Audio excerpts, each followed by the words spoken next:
Selamat pagi, Nak. Bertemu lagi dengan Ibu ya, Nak ya, di materi trigonometri. Nah, pada kesempatan hari ini kita masih membahas tentang trigonometri ya, Nak. Jadi selama 1 semester ini kita akan bosan membahas yang namanya trigonometri. Sebenarnya nggak akan bosan ketika kalian mengikuti pembelajaran Ibu dari awal. Jadi Ibu harap kalian pahami setiap step demi step apa yang Ibu ajarkan, karena itu berkaitan erat. Nah, saat minggu ini Ibu jelaskan ini, maka itu akan berkaitan di minggu berikutnya. Oke, sama seperti yang Ibu jelaskan, di minggu lalu kita sudah membahas tentang bagaimana mengukur sudut. Ukuran sudut itu ada dua, karena derajat dan radian. Dan bagaimana menggambar sudut. Itu kaitannya nanti ke sini, nah. Jadi dasarnya kalian pegang, maka untuk pembelajaran selanjutnya akan lebih mudah, nah. Oke, kita lanjut saja ke subbab baru tentang perbandingan ukuran sudut siku-siku. Ingat ya, perbandingan ukuran sudut siku-siku. Jadi kaitannya kita ke sini nanti nak udah mulai menghitung sudut, ya.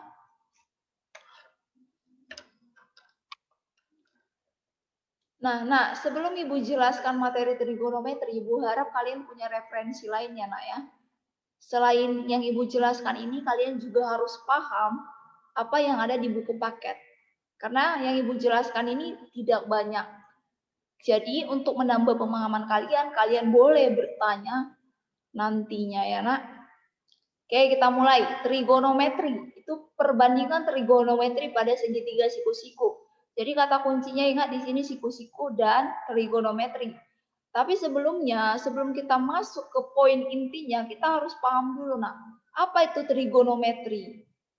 Ya, dalam matematika, trigonometri ini akan sering muncul, nak. Apalagi berkaitan dengan pengukuran sudut.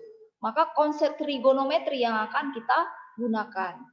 Jadi, trigonometri itu, nak, itu dari bahasa Yunani. Terdiri dari dua kata, yaitu trigonon dan metron. Trigonon itu artinya 3 sudut dan metron artinya pengukuran. Sehingga trigonometri itu adalah pengukuran sudut. Tapi sudut apa? Sudut segitiga siku-siku. Ya, ingat trigonometri ini hanya digunakan untuk mengukur sudut siku-siku. Sudut siku-siku, bukan untuk mengukur sudut apa ya, nak? Sudut lancip, tumpul, atau bahkan mengukur sudut segitiga sama kaki sama sisi, enggak ya, nak. Hanya diperuntukkan untuk mengukur sudut siku-siku. Nah, penemu pertama trigonometri ini, nak, adalah Hipparchus. Ya, Hipparchus. Itu ilmuwan pertama sekali yang menemukan konsep trigonometri dan kemudian dikembangkan oleh ahli matematika berikutnya. Nah, ingat ya, berarti kita akan berkutat dalam segitiga siku-siku. Jangan ada yang mengaitkannya ke segitiga yang lainnya.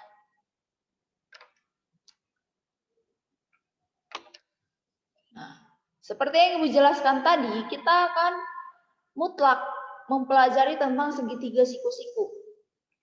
Di sini sudah Ibu gambar atau sudah Ibu buatkan 2 gambar, yaitu segitiga siku-siku. Dari mana, Bu? Kok ini namanya segitiga siku-siku? Iya, karena salah satu sisinya itu berbentuk 90 derajat. Seperti gambar 1. 90 derajatnya berbentuk di titik B. Dan gambar 2, siku-sikunya berada di titik A. Ibu ulang sedikit berkaitan dengan segitiga. Segitiga, bagian-bagian dari segitiga itu terdapat 3 titik. Yang Ibu buat di sini adalah titik A, B, C. A, B, C. Kemudian di sini ada namanya sudut siku-siku. Tadi udah Ibu jelaskan, dan ada yang namanya sudut alfa. Biasanya ditanya adalah berapa sudut alfa atau berapa sudut yang terbentuk di titik C, seperti itu. Nah, tapi sebelum kita melangkah untuk menghitung sudut, kita harus tahu dulu mana sisi depan, mana sisi samping, mana sisi miring. Ya nak ya, karena rumusnya nanti berkaitan dengan sisi, panjang sisi. Coba perhatikan, kalau di gambar 1, sudut yang diketahui selain sudut siku-siku, dia menanyakan berapa sudut alfa. Sudut alfa di gambar 1 itu berada di titik A. Ya kan? Jadi sebelum kita menghitung sudutnya, kita harus tahu dulu nah, sisi-sisi yang berada pada segitiga tersebut. Karena itu nanti berkaitan dengan panjangnya. Lihat, sisi atau sudut alfa, ingat ini sudut alfa ya nak. Sisi yang berada di depan sudut alfa adalah disebut sisi depan. Ya, sisi yang berada di depan sudut alfa itu adalah disebut sisi depan. Sisi yang panjangnya lebih dari sisi yang lainnya itu disebut sisi miring. Dan sisi yang berada di samping dari sudut alfa adalah sisi samping. Bisa ya anak ya? Jadi yang perlu kalian tahu adalah di mana sisi depannya. Kalau kalian sudah tahu menentukan sisi depannya, maka kita akan bisa mencari sisi sampingnya dan sisi miring. Yang paling mudah sih sebenarnya mencari sisi miringnya karena panjang, sisi yang paling panjang itulah sisi miring. Kalau gambar 2, sudut yang diminta adalah sudut C. Sudut yang berada di titik C. Maka kita harus tahu dulu sisi depannya mana nak. Sisi depannya berarti sisi yang berada di depan sudut. Inilah dia. Sisi miringnya mana? Biasanya sisi miring itu nak selalu berhadapan dengan titik yang berbentuk siku-siku. Maka dia berhadapan biasanya seperti itu. Sama seperti ini. Siku-sikunya berhadapan dengan sisi miring. Dan sisi yang berada di samping, sisi depan atau yang berada di samping sudut yang akan ditanyakan itu disebut sisi samping. Bisa ya nak? Ibu harap kalian bisa. Pasti bisa.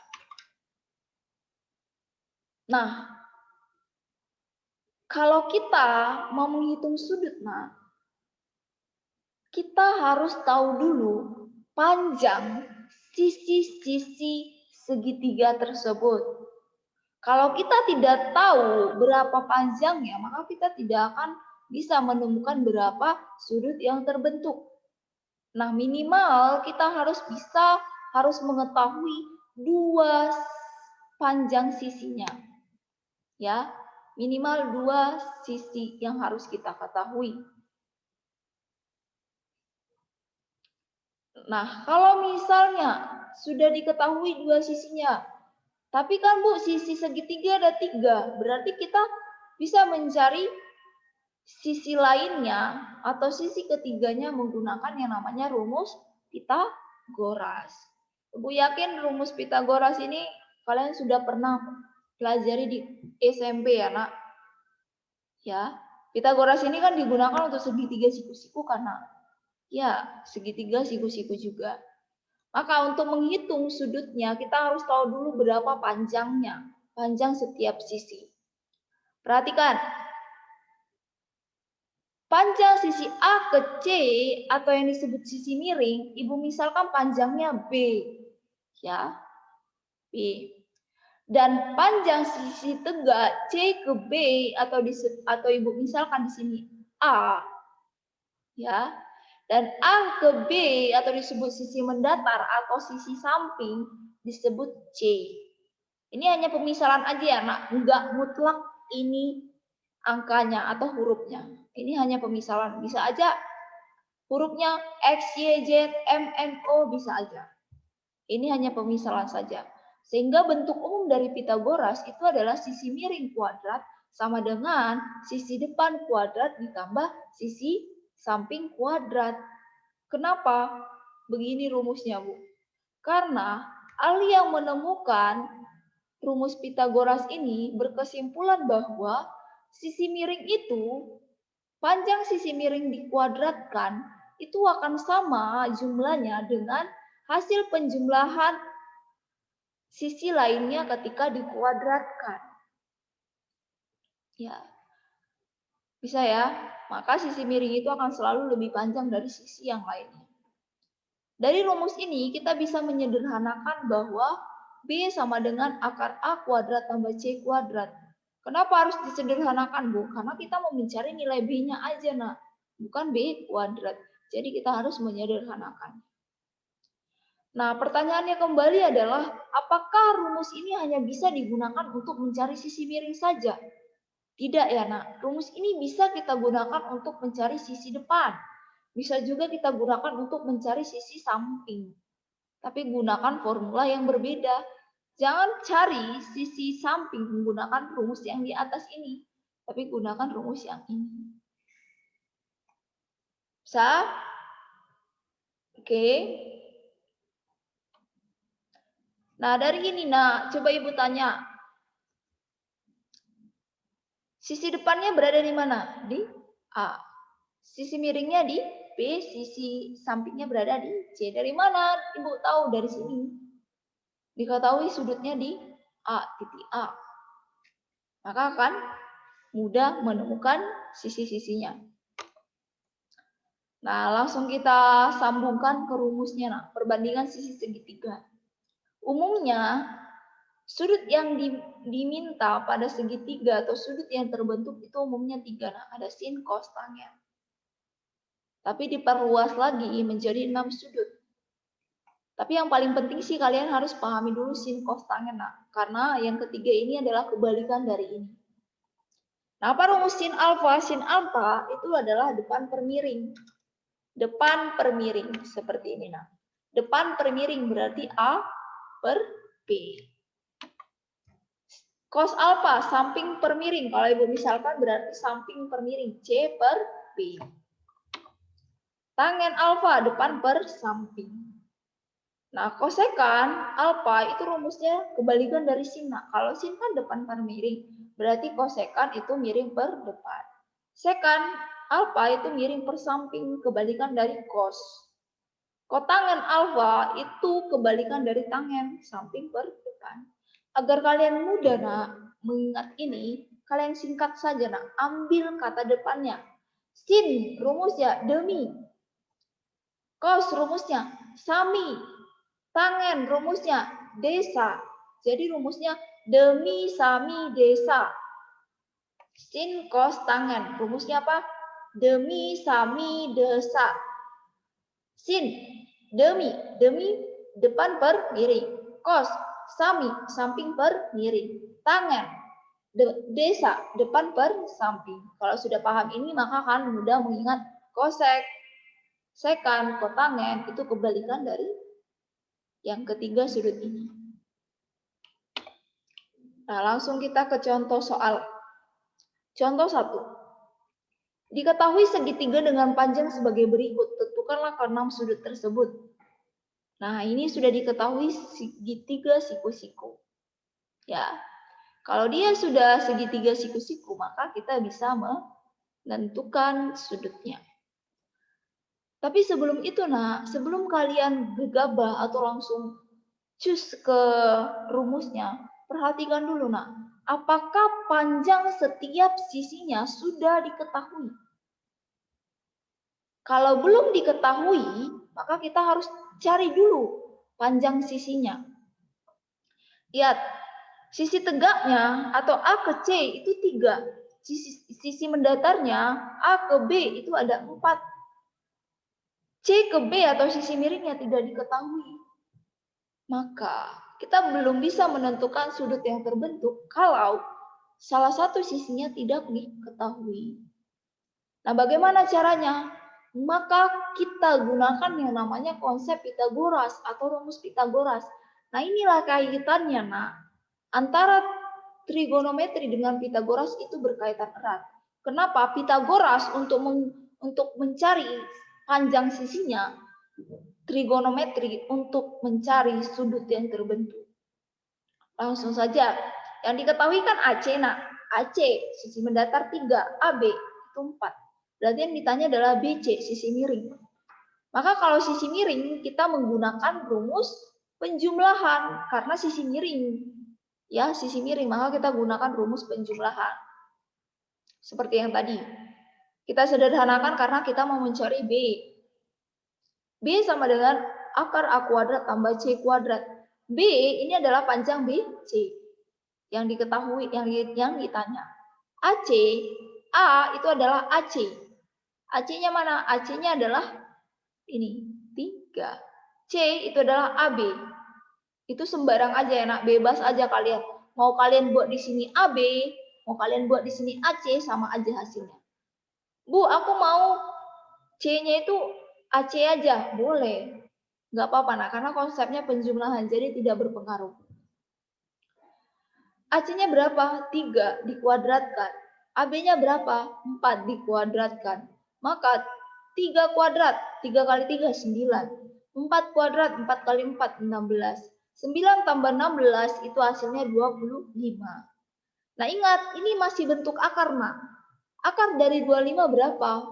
5. Bilangan yang ketika dikalikan 2 kali, hasilnya adalah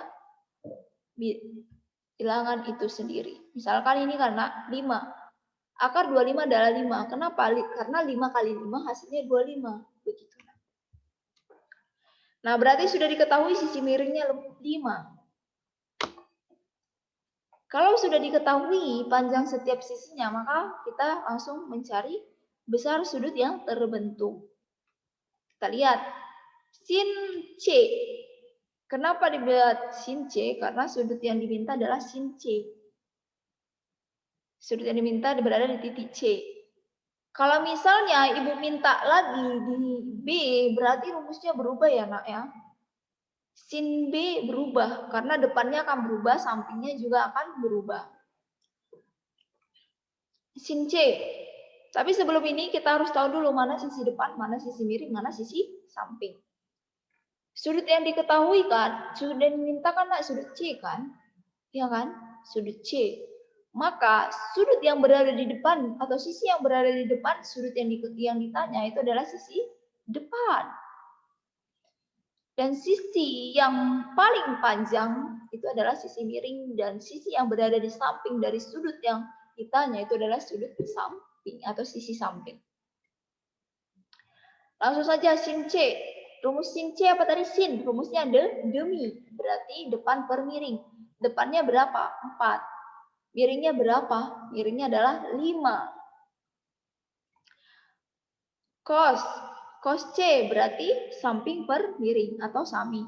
Sampingnya berapa? 3. Miringnya berapa? 5. Berarti 3 per 5. Tangen C berarti rumusnya desa.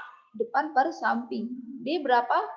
Depannya 4, sampingnya 3. Kosekan berarti kebalikan dari sina. 5 per 4. Sekan kebalikan dari cos. 5 per 3. Kotangan itu kebalikan dari desa. Maka rumusnya D. 3 per 4. Bisa karena mudah kan? Sangat mudah. Nah, agar lebih mudah, satu lagi Ibu berikan contohnya. Diketahui segitiga dengan panjang seperti gambar berikut, maka tentukan akar 6 sudut tersebut. Nah, perhatikan dulu, nah. Nah, kalau Ibu tanya, sudut siku-sikunya berada di mana, nah? Dari gambar ini. Sudut siku-sikunya berada di titik O. Di sini dia berada siku-sikunya. Nah, diketahui MO-nya panjang sisi tegaknya, sisi mendatarnya 8. MN ini disebut sisi miring karena sisi panjang, karena mana lebih panjang, ini atau ini? Ini kan? Maka ini disebut sisi miring atau MN sama dengan 17. Yang ditanya adalah NO atau sisi apa? Ayo, sisi apa nah? NO sisi tegak ini nak. Apa ini namanya? Ayo diingat. Nah, untuk mencari salah satu sisinya, kita menggunakan rumus Pitagoras. Sekarang Ibu tanya, kembali lagi pertanyaannya. Sisi depannya di mana, nak? Sisi depannya berapa? Sisi depannya adalah sisi yang berhadapan dengan sudut yang ditanya. Berarti sisi depannya 8. Sisi miringnya berapa? 17 karena sisi terpanjang. Dan yang ditanya apa? Sisi samping. Ya. Maka kalau yang ditanya sisi samping ataupun yang ditanya sisi depan, maka gunakan operasi pengurangan. Sisi samping berarti sisi miring, sisi samping. Sisi samping, maka sisi yang ditanya sama dengan sisi miring dikurang sisi satunya lagi. Nah, maka karena ditanya sudut ON, maka NO ya yang ditanya.